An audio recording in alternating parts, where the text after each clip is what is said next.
Now at 5, two children just 12 years old shot while headed to school. Police say a teenager robbed them and pulled the trigger while they waited at a bus stop. CBS 4's Peter Dent joins us live from Jackson Memorial Hospital where the two teens were taken. So Peter, what are investigators saying about this tonight?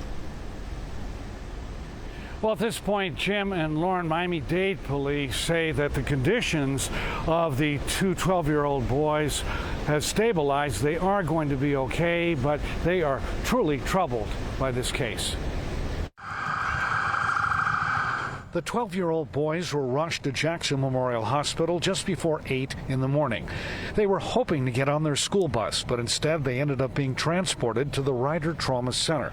According to our investigators, the juveniles were just waiting to go to school when this individual, 16 years old, approached them with a firearm, demanding their property, and just began shooting at them for no reason. Detectives say the shooting happened at the intersection of Northwest 109th Street and 10th Avenue.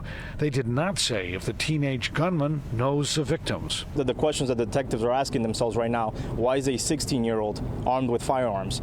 They recovered up to now 2 firearms on the scene that this individual was carrying. That's what we got to be enraged as a community. Why is a 16-year-old shooting at 12-year-olds? A large perimeter was set up after the shooter took off on foot. We did have witnesses that definitely helped us out. They called the information in. They said, hey, we see someone running through our backyard. So we want to thank those individuals that did get involved, that called 911 and gave us information that helped us establish a perimeter and take this individual into custody. At Jackson Memorial Hospital, we caught up with the mother of one of the 12-year-old victims. She did say her son is doing okay. We also caught up with family members, including the mother of the other victim, but they said they did not want to say anything right now. Detective Colomé says the 16-year-old shooter is in custody and charges against him are pending.